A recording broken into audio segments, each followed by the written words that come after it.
Hello, everyone. We're so delighted to see so many enthusiastic participants joining us today. We have colleagues from all across the globe and from all kinds of industries, and particularly the hotel and accommodation sector. Dialing in from Europe and Asia Pacific, welcome everyone. So first off, let me introduce myself. My name is Rebecca from Trip.com Group Hotel Hub, and I am the person who successfully caught your attention on LinkedIn to register for today's session. So now that we're all virtually seated, let's dive in. So it looks like we're in it for a treat today as we introduce a highly respected colleague, very experienced and passionate contributor who has been in this industry for over a decade. And as you can see from this introduction, he brings to the table valuable experience from Hilton Hotels in New York and leadership insights from Booking.com and Trip.com, and now serves as Senior Vice President at DerbySoft, overseeing the entire business growth. And as if that's not impressive enough, he also has made significant contributions in academia and giving lectures and inspiring students at institutions such as NYU, Hult MBA, SLH, and PolyU in Hong Kong. He is also the author of Hospitality and Tourism, an industry primer published by Prentice Hall in the USA. So you get to meet him in a minute. Today's agenda is divided into 5 parts and will last about an hour. I'm going to pass the stage to today's superstar, Jun, to kick off today's presentation. Yeah, I'm very happy, and I know you don't see the number, but I see a few hundred people are online. This is quite amazing turnout, and the number is still going up quite fast. Yeah, thank you, Rebecca, for the introduction, and I'm very happy that we partner with Trip.com Group Hotel Hub for this section. As you hear from the introduction, revenue management is quite dear to my heart. I started my career in revenue management. Back then in Times Square, I remember that, one year we run 96%, 96.7% paid occupancy. So almost nearly every day is full house except Sundays. And then it's like, it's impossible. And next year we grew to 98% paid occupancy. So it's just amazing experience. And since then, I moved to, the OTAs and also DerbySoft, and still has a lot to do with hotel distribution and revenue management. And so I'm very happy to share this with you, and I'd like to do that sometimes so that I stay engaged with the people, and again, welcome questions. And I know it's a large group, but I think the chat room is open, so feel free with some engagement. I do have a lot of slides. I'm quite concerned I won't be able to finish them all, but it's okay. I guess at some point we will share the information to the participants. And also, at the end of the class, this is like a surprise for everybody, and hopefully we'll get your answers so that we can prepare next time. So, with that, let's go into hotel revenue management. And again, I don't know how many of you are in revenue management, because we don't see that in the registration information. But I assume this is a topic that interests you, whether you do that day by day, or you're in the sales team that you have to deal with that day by day, or you are in some sort of other business that you have interest on revenue management. So I welcome you to join this section. So what's revenue management? I mean, you hear a lot of, it seems like you have a lot of things right. Well, revenue management is complicated, but it's actually not that complicated. In a layman term, it's really that, you sell the maximum amount of room at the highest possible price. I mean, it sounds pretty easy, but, let's go through some details. And more importantly, I have a couple of case studies, from real life experience. We can talk about that. So a little bit touching on the topic of the subject. Of course, when the market is not so busy, you want to make sure that you recover as much market share as possible. Making sure all the channels are open, making sure you say no, the minimums for all the possible demands that comes to your door, right? And of course, like back then in Times Square, when there's lots of demand, then it's the heaven to practice a lot of revenue management techniques and skills. We'll go through that in the case study. So one of the first question that I asked the group here, do you think revenue management is more effective when the market demand is high? What do you think? Maybe you can share some of the in the chat room. Is that yes or no? Is revenue management more effective when the market demand is high? Is it yes or no? Let's see. I think we're seeing a lot of yes and a few no's in the chat room. Yeah. I don't know that. I mean, there's no right or wrong answer. Yes and no. Yes. Of course, revenue management seems that you feel it when every day you're running 97, 96% occupancy, because you have the ability to say no and then really yield a lot of different things. But actually, if you look at from pure statistic perspective, if you're able to recover the losses, when everybody suffers, that you suffer less, it's actually the percentage of the impacts that you can come from the correct pricings, proper distribution management. It's actually arguably, that gap of impact is larger when you try to, move the ADR from, $502 to $520, it's only 3%. But if you move the occupancy from, 45% to 48%, it's almost 10% of the increase. So the answer is yes and no. But it's equally fun both ways. So let's see. Let's look at some of the details. To start with, I'm sure some of you has dealt with revenue management. Perhaps you have seen a lot of the theories, the studies and data and tables and all that. But let me start with two of the real life examples. And you tell me, is that pure revenue management or is some sort of common sense? Okay, so problem number one. When I was running Times Square hotels, it's a luxury hotels. Most customer pay, back then in my time, $400, $600, $800 for a room in Times Square. So the expectation from the guests is very high. And then when you have very strong front desk operation saying to you, hey, you revenue management guys, stop overbookings. We don't want to upset the customer. We don't want to deal with, customer, lining up at the front desk and then ending up with no rooms. We don't want to sell the hotel almost 100% every day. Give us some opportunities. This is not purely revenue management. Customer experience is also very important. Does it sound familiar to some of you? Right? I mean, it makes perfect sense. Customer are paying $600, $800 for a room, a square of, I don't know, 30, 40 square meters, and maybe even not that much in Times Square. And yet, and they're facing this problem, and you want to sell the hotel almost full house every day with no room for adjustment one way or the other for the customers. It's a challenge. How do we deal with that problems? We implemented a policy. So the hotel is about 460 rooms.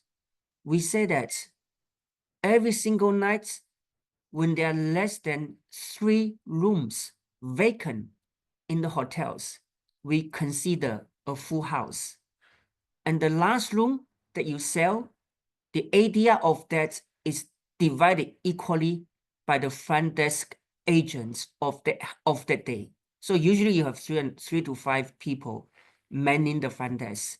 And if there's a chance for them to share $600, $700 ADR, you take home $100, $200 cash back home. Then the entire attitude of this approach changed. After that, there's no more argument of, problems, customer experience, overbooking, things like that, problem solved. So is this revenue management or is this some sort of management or common sense? I leave you guys to figure that out. The other example is even more interesting. This is a highly leisure-oriented hotels. in a very busy international city, whether it's make it be Orchard Road of Singapore, some sort of very busy shopping area in Bangkok, London's Exchange Square, so on and so forth. It's afternoon of the Friday night. Hotel has a bunch of king beds room still available in the system, and the clock is ticking. And yet, every reservation request coming in, they want double bed room because it's a highly leisure destination and it's the holiday season. Family bring kids. They don't want to sleep on the same beds. They want 2 beds in the rooms. And you got 23 hours before the day is finished. You still have 20, 30 king rooms in the hotel, 1 large bed. But people are not booking that. They want 2 double beds. They want 2 beds in the room because, my kids are, teenagers and stuff like that. And we don't want to sleep on the same beds. What do we do now? What do we do now? Any interesting thoughts of this question? If you are the revenue manager or the hotel manager of the hotels, you got a couple of hours before the night is finished. People are calling to book 2 beds in the room, and yet you only have a lot of rooms with a large king beds. And of course, you can put as extra beds, but that approach has been exhausted, used. We need another solution. What would you do? Let me see,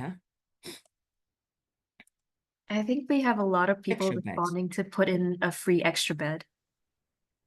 I see one answer from Jen Paco. Upgrade to suites. Sell to, how do I move up? Wow, a lot of answers. Upgrade to suites, discount king rooms. No, it's not about discounting. I mean, the people don't want that room. I mean, it's a busy afternoon. They want to stay in the Times Square or London or whatever. They need a hotel. They just want 2 beds. So, of course, they use extra beds, sofa beds and all that. They use all the options. Yeah, I see some of the interesting answers. Yes, connecting rooms. They basically overbook the double bedrooms. They oversold it, but they know they physically don't have enough over 2 beds in the room. So what do they do? For those family, they come in with larger, older teenager boys or girls. They give them 2 large beds, king bedroom to them. Two rooms for the price of 1 double bed, because you got 2 hours left. You got to get rid of king rooms and the time is clocking. So for those family with large older teenagers, they're happy to get 2 rooms, and then the boys and the girls could sleep in a room across the hallway. Problem solved. And for those family with little infant kids or small kids, they want to be very close to their parents.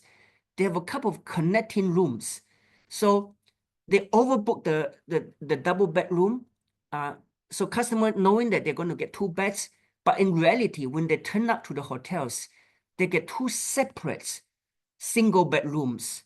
And most family are happy because it's extra rooms, and then for those small little infant kids, it's a connecting room solving their problems. So you minimize the loss of the problems, and then you sold the room at the highest possible price as possible.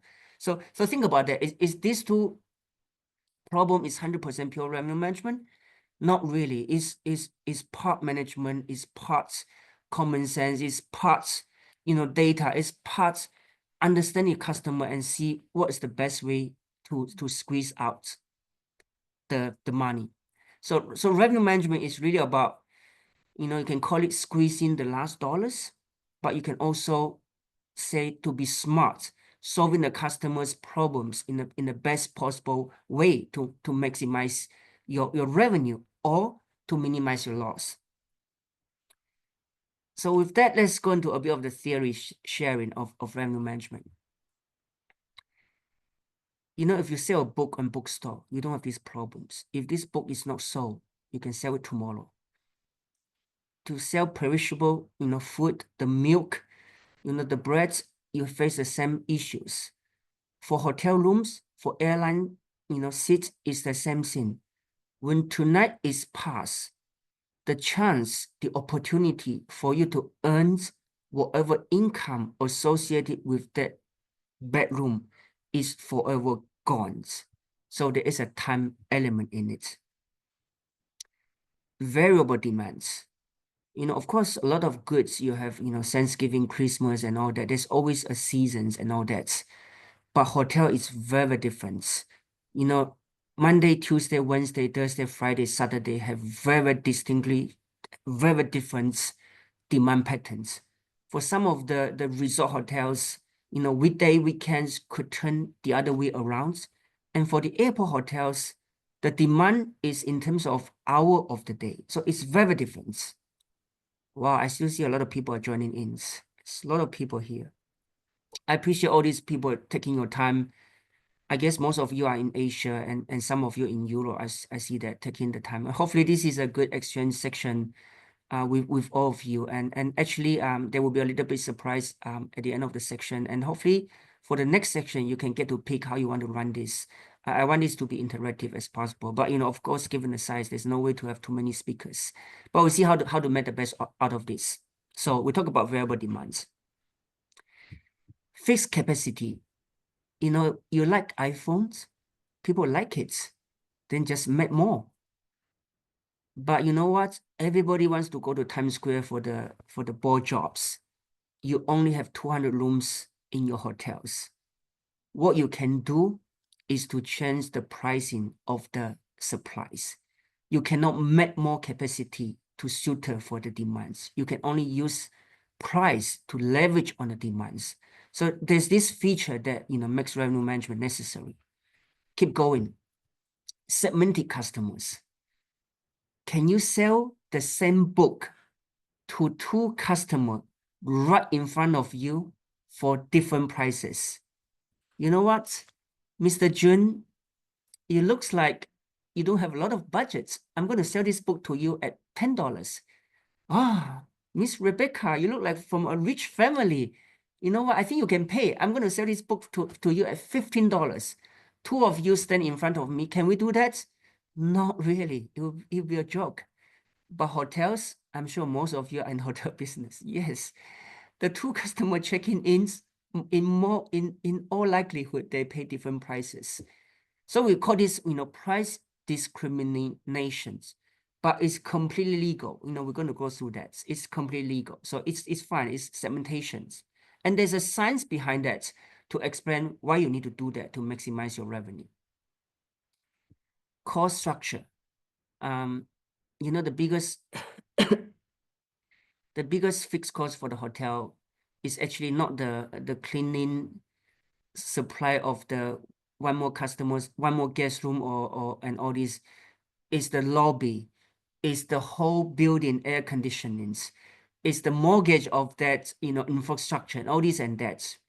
When the airplane takes off, what's the number one cost? The fuel. And the moment it takes off, it runs off almost 1/3, if not half of the fuel. So, and that is fixed, whether you have 200 passengers on the plane or whether you have 220 passengers on the plane. That's why, hotel business is a highly leveraged business. You can go bankrupt quite miserably because if you're not over the break-even points, it's all the fixed cost that is eating you. And yet, if your hotel is running good occupancy, every more room that you sell, almost 90% of that revenue flows right down to the bottom line. It's a highly leveraged operation. That's why you need revenue management to squeeze out the last dollars, to minimize your order vacancy. It's all this necessary information. Let's continue to more example. Rebecca, we need to change very rich person to maybe like person with some budget. So it's more culturally appropriate. But anyway, it's a slide that I made when I was a kid. So we see.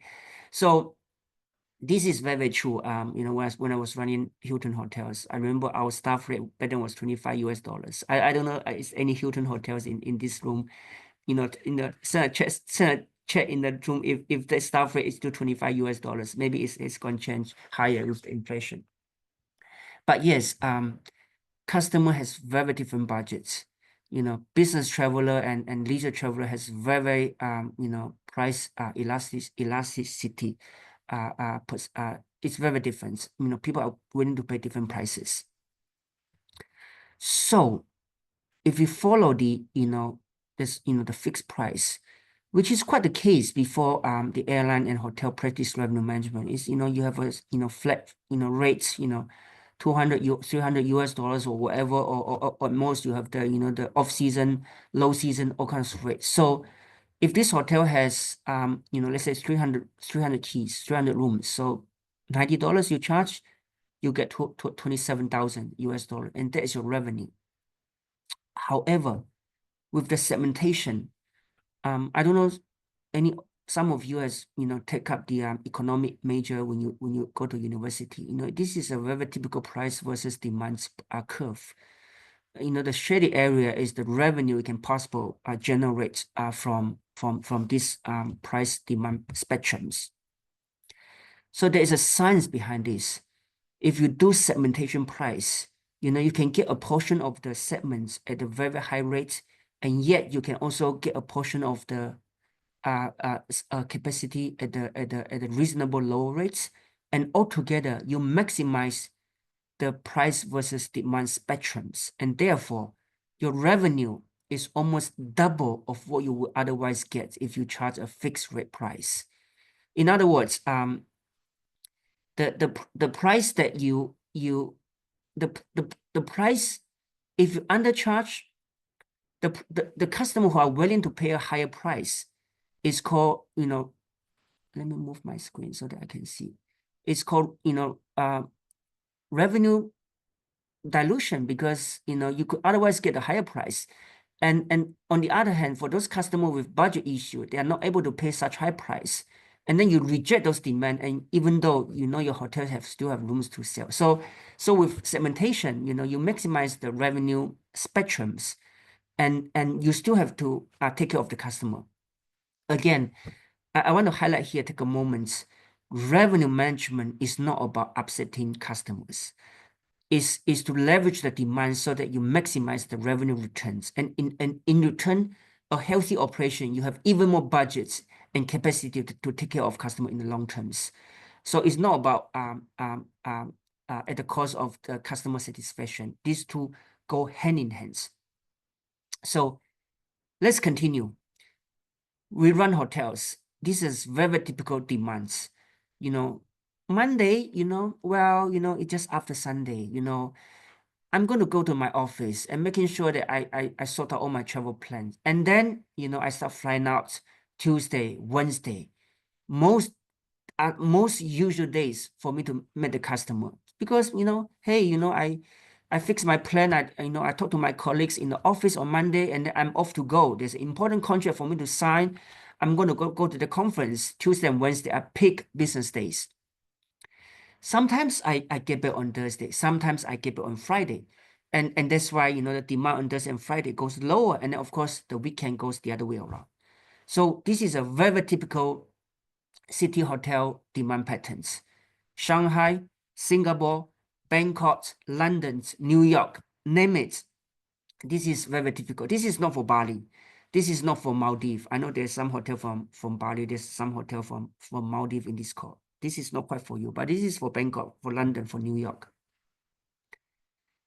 And this is what happens. Trust me, this is what happens. You could have sold out Tuesday. You could have sold out Thursday. You could even have sold out Saturday. Why you did not sell out? Give me some answer. Guys, what do you think what happens? Let me see the chat room. Any thoughts? Why we have these missed opportunities? Okay, I see some, price is too high. There's competition in the markets, overbookings, cancellation, no shows. There's need for dynamic pricing. Yes, all these are a good answer. Thank you guys, so much sharing in the chat rooms. I was quite worried about, when I started this section, I said, Rebecca, let's make sure that we have some people speaking. I appreciate all these feedbacks. Yes, there's a lot of reasons. the no-shows, the cancellation could be too high, the price is too high. But there's also a very, very important factors that people overlook, which is not a day in, day out since that we experience. You don't even know it until you realize that it happens. What do I mean by that? For example, you sell out Wednesday too fast.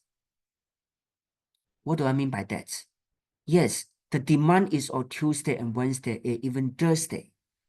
But if you do not properly control your booking pace, if you do not properly control your distribution channels and pricing, so on and so forth, you can sell out your Wednesday and Saturday in a heartbeat. Is that good? Of course it's good. Hotel is 100% full house on Wednesday. But what's the problem for Tuesday and Wednesday? How many people come to business only for one day on Wednesday? Yes, there are a lot. That's why you can sell out Wednesday. But there's a lot of demand for Monday arrival for 3 nights. There's a lot of demand for Tuesday arrival for 2 nights and for 3 nights. Because you sell out Wednesday too fast, you're not able to say yes to those demand coming in Monday and Tuesday. So your Wednesday is happy, but you let go a lot of the opportunity for Tuesday and Monday and Thursday. So those things that, you know, even a lot of the revenue management system don't realize this issue, but it is happening every day. So it's important that you control your peak nights properly, because sell out 1 day or 2 days is not a hero. Sell out every single day at the highest price, that you are a true hero. So there's a bit of that, right? Thank you guys for all these comments. Appreciate that. Keep going. So with that, we talk about a bit of the section 1. I'm gonna go fast. I mean the indicators and market trends, hopefully some of you are pretty familiar. And then I'm going to spend a little bit more time on the case study, and then we do a bit of the recaps. I don't want to make this guest lecture for too long. This is the first one of hopefully a series. So I'm going to go fast. If you're not able to catch up with me, this is very normal, especially if you're not doing revenue management. But hopefully, you know, some of this, you know, information is still a kind of like, you know, open, get you thinking. And that's the purpose of this guest lecture. So I appreciate that you follow my pace, and let's see how the best we can take it out of this time. We talk about this, you know, it's a balance of occupancy and ADR. It goes no-brainer. Forecasting is very, very important. What do I mean by that? It's almost like you are the general of a battlefield. If you don't know what's going on in your battlefield, how many customers are coming, what kind of customer are coming, how would you win the battles? So you need to know how to forecast. But is it all? Of course not. If you are really an expert in forecast, and if you are so good, you can predict everything, guys, I suggest you don't stay in revenue management. You should go to stock markets. You can make more money that way. But again, jokes aside, there's a clear patterns to follow. I mean, hotel business, there's a lot of pattern to follow. I mean, Tuesday and Wednesday are busy. You should know that. So there is still a lot of use that you do a proper forecast. Of course, you start with the, I know I made this loop so confusing. You don't know where to start. You start with the historical data. And of course, there's some new hotels without historical data. You get the comparable data from the hotel nearby. Anyway, you need to have some data. And we're going to talk about data also. Exclude variance. If last year there's a one-off event for this day, exclude the impacts so that you have a clear indication of what's going to happen, taking out the one-off variance. Select the variables, you know. You got to forecast groups in a different way from the leisure customer. You got to forecast the business traveler in a way from traveler coming from the government segments. So you do need to go to the granular details, select the right variables, and of course look at the market demands. You know, are there special event that's coming this year that's not last year? Are there any changes in the market that will impact your patterns. For the airport hotel, you know, what about the flight capacity? What about the weathers? You know, what about any last minute events? All this you have to look at that. Look at the competition around you. And then you have a forecast model. What's forecast model? We're going to talk about that. It's basically look at your year-over-year changes, look at your booking pace, and then you monitor the result, and then you go back to the historical number. This is a loop. So this is how you do the forecast. So there's a couple points that I want to highlight. This sounds all good and sexy. It's never that good. I'm telling you, when I was in on Chip.com a couple of years ago, and I traveled with my CEO to Washington, D.C., to a global brands hotels, a big hotels. And of course, you know, coming from C-Trip, we booked the C-Trip rates on ctrip.com and all this. And I checked into the front desk. I saw the front desk agent, for some reason, could not find our reservation in the system. And then when they found it, when they want to charge our credit card, for some reason, the red plan got messed up. So our reservation changed from some sort of red plans of the records manually overwritten by the front desk agent to be, you know, a walk-in or something like that. I saw that happening in front of my eyes.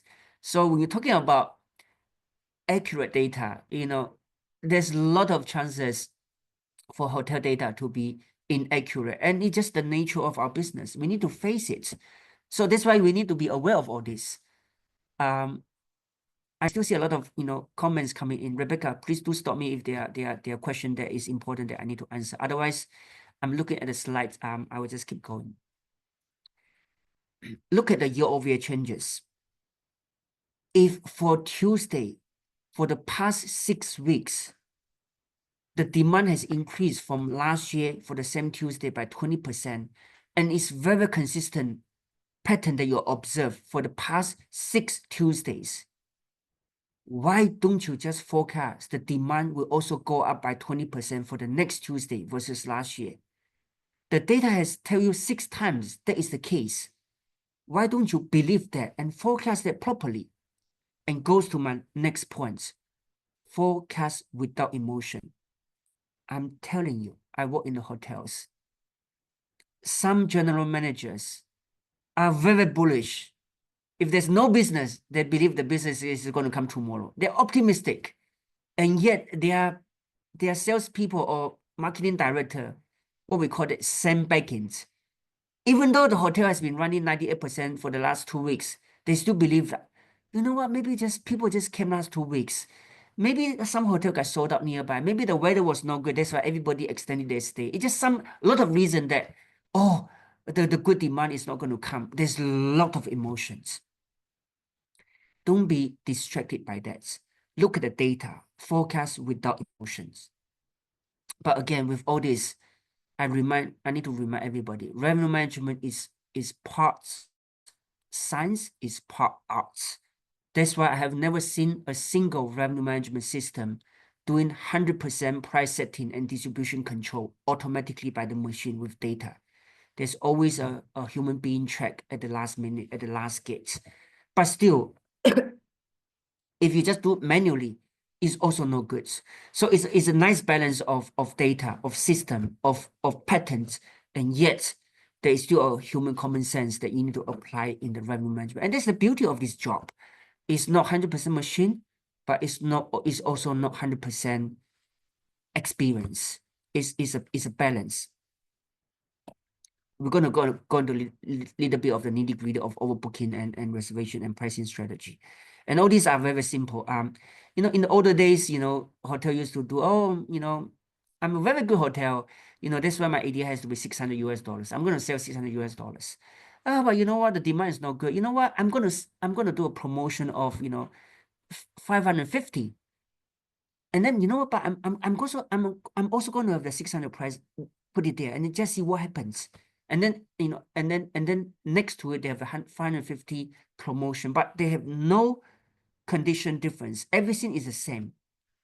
If you're the customer, you see 600s with the same selling condition, and then below it, you have 550 selling price with almost the exact identical price, what would you think the customer will react? I'm going to pause here quickly and see whether what comment will I get. Same thing, 2 different price. I still see that happening, you know, a couple of years ago when I was in trip.com. Hotel has 2 different prices for the same selling condition. One is higher, one is lower. Yeah, a lot of interesting comments. You would think that customer is going to buy the lower price. There's no brainer, right? You have $600 high in the first place and then 550 at the next level. Of course, I'm going to buy the 550. This, of course, then it's okay. But you know what? That's correct. But on the other hand, and I know speak from the OTA data, a lot of customer would leave and then move to the next hotels. Why? They lost trust in you. What are you doing? There's no confidence. You know what's the conversion rate in nowadays, you know, traffic business? You know, if you get 3 to 4% conversion, that is very good. Meaning every 100 customer who look at you, 3 or 4 of them end up booking you. And then on top of that, there's cancellation. So your real conversion is maybe 1 or 2%. And that's a very good conversion. If you're a luxury hotel, if you're a resort leisure hotel, your conversion is at best 1 or 2%. So if you have this kind of pricing technique, you think customer will buy it? No, they will actually turn around and then go to another hotel who they trust more. So there's a lot of things. Is that revenue management? It's not quite revenue management.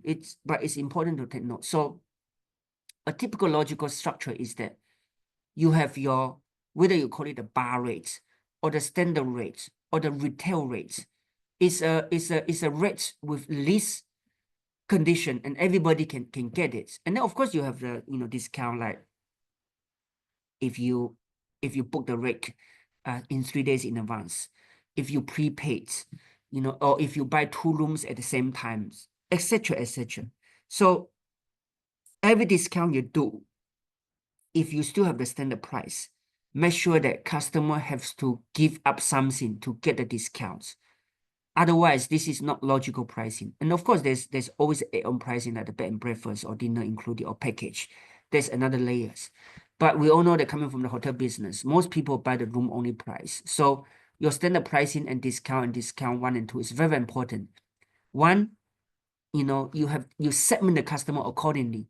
If I'm the business traveler, you know what? I'm going to buy the standard price so that I can cancel easily.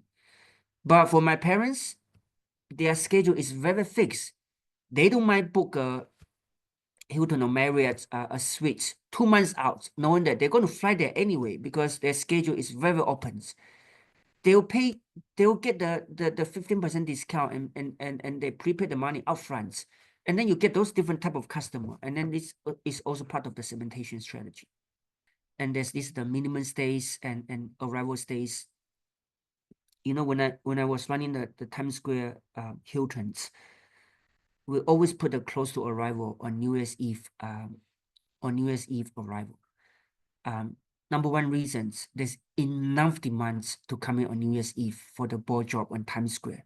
But also there is a customer, issue that we try to support the customer. It's very difficult to come to New Year's Eve to Times Square with the, you know, all these police block in different streets.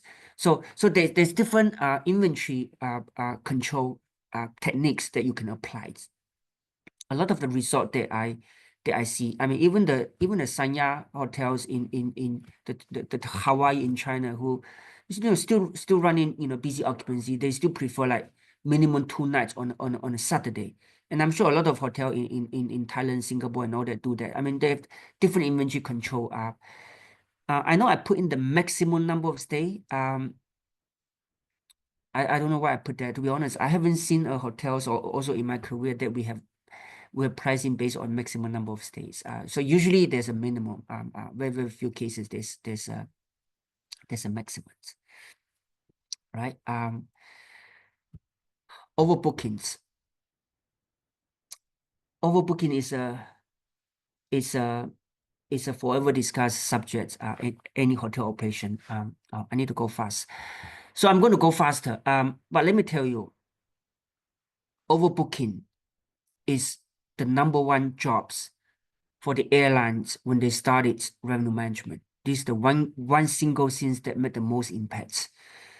You know what's the most busy flights routes globally? Is from New York to Hawaii. This is the most busier flights entire globally, and there's data on that.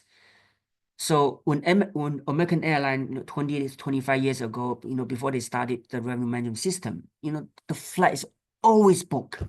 It's always booked, of course it's booked, everybody wants to go from New York to Hawaii, a couple of hours. But they see that when the airplane takes off, there's always decent 20-30% of the seats empty. What? No show. This is a leisure flight. Lot of reason for customer to cancel and no show last minute. What do? They start overbooking the flights. Just by doing that, and you know how airline, it's highly leveraged. A lot of airline go bankrupt because they don't have money, but a lot of airline make a lot of money if you increase the load factors. So by doing that, make so much money for American Airline, and then the whole week study revenue management. So again, overbooking literally means overbooking in English. The purpose of overbooking is not to overbook, is to minimize your vacancy. There's a lot of techniques we can talk about overbooking and all that, but given the time, I'm going to go fast. So with that, I want to quickly show you a couple of real-world case studies. This is not made up numbers. Those are real case that I obtained from my partners, from the hotel that I used to manage, and so on and so forth. So let's take a look. For this one, I go a little bit easier because, I don't want to talk about, revenue management, philosophy, theories, and all this and that. I wrote a book on revenue management before, and if you want, and maybe I can consider sharing the chapter to you free of charge through the chip.com partnership. And there's always time to read the theories, but more importantly, I want us to go away today, like, there's a couple of things that perhaps we can go back and think about how we maximize our hotel's revenue. And again, revenue management is sometimes you leave money on the table. You don't know it until you realize that, because hotels are busy, sold out, and why there's a problem. Look at these hotels. This is a well-known resort. The occupancy it's good. Of course, a resort, and you're looking at the peak days of the summer months. So what's the issue of these hotels? Guys, welcome to put that in the comments. I think, between us, we can also discuss among these groups. Wow, we have a lot of people in this Zoom call. This is probably the call that I have experienced. There's so many, few hundred people online together. So what's the problem of this hotel? And actually, I put the yellow box. I put the pink box there, so it highlights this hotel. There's two problems for these hotels on this Saturday. So what are the two problems? Can I see some comments? We have some responses Yes. in the chat room. Yes, a lot of response. Yes, Saturday you sold out too fast. This one. #1 issue, Saturday sold out too fast. And then you make it a problem for Friday and Sunday, right? Because people want to Friday for 3 nights, 2 nights. They won't pick your hotel. They're going to move away because you sold out Saturday for too fast. What's the other issue? Excuse me. What's the other issue on Saturday? #1, #2.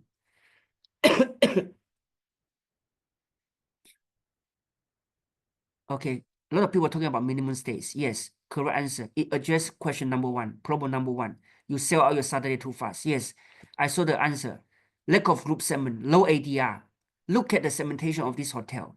If you're running a leisure hotel, the FIT, the wholesale rates. Basically, the wholesale rates is we call it in the layman term, tourist FIT. It's basically the wholesale rates. Wholesale rate is the lowest ADR segment of the resorts hotel compared to the business rate, compared to the FIT retail rates. This hotel, taking a lot of the lower ADR hotel on the most busiest Saturday and yet sell out the Saturday too fast. Of course, now you see the problems. But actually, if you don't look into this data, you'll be like, you know what? My Friday looks like running 75% occupancy. Even my Sunday, I'm running at 65% occupancy. And my Saturday, I'm sold out. It's happy. It's a busy weekend. But actually, you could have drive a much higher ADR for Saturday. You could have helped Friday and Sunday to get an even higher occupancy if you leverage the demand on Saturday. Because most people don't go to resort on a Friday for one night. Of course, there's still some demand for one night or Sunday, one night, but still a lot of demands are for Friday and weekend or even Sunday. Thank you guys so much. You guys are really participating. A lot of good comments. So given the time, I'm going to keep going. I put the box there in a misleading way. It's not to highlight that. So this is excuse me, this is a very busy walk-in place. Think about the place in your city. There are some hotels, given the nature of their location, they don't need any other stuff. They just take walk-ins, they can sell out. And not to mention, this is a 74-room hotel. It's not a lot of rooms. For those people, I know today we don't have people in China. We have very few people in China. Think about Kuanzai, Xiangzhe, and Chengdu. That busy walk-in street, pedestrian street, they can just take walk-ins and the hotel will be running 100%. And yet there's still a lot of opportunity to maximize the revenue. Let's go through this one by one. I'm going to move my box. You have a proper cancellation policy, and it need to be restricted. It need to be restricted. Don't make it too loose. If your no-show is too crazy high, and this is a 70 hotel walk-in, and you're going to upset a lot of customer, by keeping a room for those people who eventually no-show. So nobody is happy. Information accurate. Information is very important. Even for walk-in hotel, again, this may not be the best example. I give you a real example myself. I make a booking when I travel to Beijing for business. I book it on booking.com. I made 2 hotels because booking.com, most of the rates are free cancellation, and also nowadays the trip.com, the OTAs, they have a lot of the rates are free cancellation. So I booked 2 hotels because I don't know which hotel, they are very close to my meeting space. So I booked 2 hotels knowing that I'm going to cancel the other ones. How did I make the decision to cancel the other one? I look at the hotel descriptions. One hotel mentioned walking distance. I have restaurant ABC. I have a client entertainment dinner that night. I need to go to the restaurant next to the hotel. I keep that hotel and cancel the other one because I couldn't find the information on the other hotels. When I actually go to the hotel physically, I know that the hotel are next to each other, right next to each other, so that the restaurant distance to the hotel is no difference. So don't think about hotel information on the website does not affect your cancellation rate and no-show rate. Think about all these issues from customers' perspective. That's why, OTAs like, trip.com or all these, they place a lot of importance on the content information, a lot of information about the feedback from the customer. All this has a lot to do with hotel revenue management and being a hotel revenue manager of the hotels. I tell you another example. A lot of hotels sell deluxe rooms versus standard rooms. What is the difference? This is a high-rise building. 10 to 20 floor, it's standard rooms. 21 floor to 30 floor is deluxe rooms. The pure difference is the level of the height of the buildings. And you want to charge 20, 30, 40 US dollars for the premiums? Think about that from the customer's perspective. When there's something called deluxe, you better make sure that it's really deluxe, not because I think there's 2 floors higher and I put a couple of bottled water and a plate of fruits in that room. That's why we call it a deluxe room. Eventually, customers are not going to buy that ADR difference. Eventually, you're going to end up overselling your standard rooms too much. The true ADR premium of the deluxe room, you're not going to obtain that. So all these are in the revenue consideration that you need to consider. Keep going. This is for Phuket. this is for Bali, this is for Sanya, this is for Maldives, this is for those, typical resort destination, leisure destination, highly rely on the wholesaler business. It's the traditional business. There's still a lot of travel agents. People love to go to a travel agent, buy the flights and hotels and all these packages together. So think about this. What did this hotel do? Take a quick look. They didn't change the ADR. They purely minimized the lower ADR segments and keep more rooms for the higher ADR OTAs, hotel directs. Eventually, they made 140,000 more in revenue without upsetting any customer by just making proper inventory control. This is the last case study. This is, independent hotel, Wang Fujin in Beijing, Nanjing Zero in Shanghai, Orchard Road in Singapore, and so on and so forth. What do they do? I'm sure there's a lot of, people in this room, and there's a lot of OTA market manager also in this room. I want to be neutral. When OTA is looking after you, making sure that you always give them the rate parity, but yet sometimes you want to get some business from another segment to diversify your customer base. They run overnight promotions so that when Asian people are not working and the market manager are not working, they are running the promotion for people in Europe to book your hotels. This is called the overnight exclusive guest. And look at this hotel. They significantly improved the April and May performance by running promotion to the European customer in the overnight a couple of hours. Very targeted, highly balanced. And the result of that, they didn't upset the local channels because the rate parity issue, and yet they have a much more diversified customer base from Asian customer versus international customer. So those are real case studies that I hopefully provide you with some real examples. So very quickly, I know I need to move on fast. I want to save a bit of the time for the end of the section pool. And I know that this section is meant for be 1 hour. I know this is a lot of information to squeeze. I'm going to discuss with Trip.com group, and if there's no sensitive information on these slides, maybe you can share with the participants so that you can digest more. So coming back to revenue management theory, so those are all the supply, those are all the customers. These are all the revenue management techniques we talk about that you can use. Forecast each one of these segments. What would they come? How many would they come? What kind of patterns? And then match the right products to the right customer. The package is for the leisure customer. The free cancellation is for the business customer. The advanced purchase is for leisure customer, so on and so forth. Don't try to promote a dinner inclusive package to a business traveler. They just want free cancellation, easy going out. Match the right product to the right customer. Select, the demand of the day, whether it's the lowest from the highest, and then apply a lot of the, availability control, over different segmentation.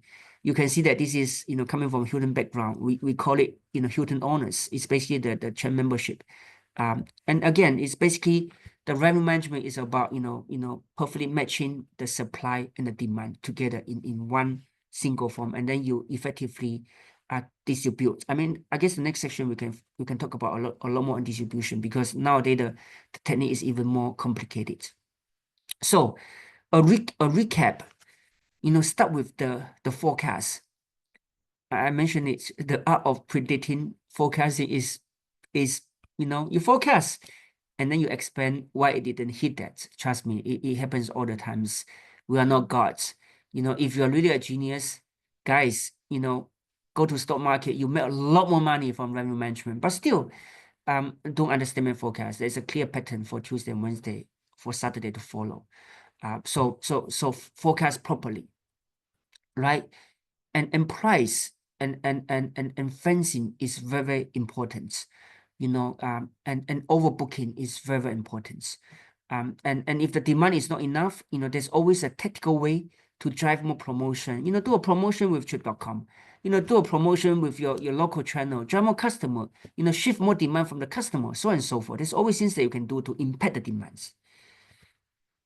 And then control the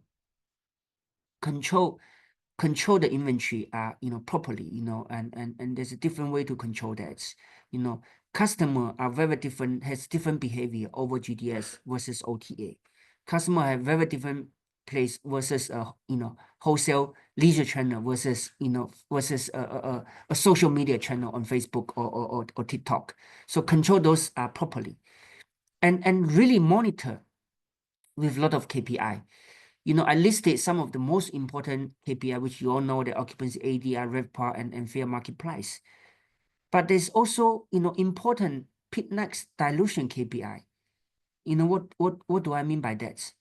The case study I show you, your Saturday sold out too fast. There's a lot of PITNEX dilutions. You get more low ADR bookings on the busiest day. There is revenue dilution. So measure those effectively. Don't just look at my hotel is sold out, I'm happy. Forecast accuracy. When you say that on next Tuesday, you're going to forecast 250 business traveler to come in on Tuesday, what is going to be the forecast accuracy, and reflect that in your revenue management model, and do this so that it becomes a complete circle. So to wrap up, revenue management, it is complicated. I mean, you heard from me for the last an hour. There's a lot of factor in it. But think about the case study that I show you. Think about the problem the hotel face. It comes down to a lot of common sense. It comes down to a lot of the basic management. So it's revenue management. I mean, there's a clear reason revenue management is necessary, for business like us, hotels, airlines, advertising. You pay 30 million US dollars for 10-second airtime on Super Bowl versus you pay $250 on a midnight Tuesday that nobody watch. So there's all this reason that revenue management is very important to minimize your loss, to increase your profitability, and it's a complete circle of forecast, optimize, and then you control and then monitor. So hopefully, team and guys, and I know it's too much to cover in such short amount of time, and I also want to take a moment to reflect my past employee, Hilton. I taught a couple of years for New York University. I graduated from there, and Trip.com, and for the partnership, and Booking.com, and a lot of the paper and a lot of the slides are from other people. So I want to give those credits with many thanks. So with that, and I'm going to give the room back to Rebecca. Yep. Thank you to our speakers. So much enthusiasm, and thank you to all our participants online. The energy is just booming, and we're just very appreciative of you, of your responses. So please scan the QR code. Let us know how you enjoyed today. And yeah, follow us on LinkedIn for more.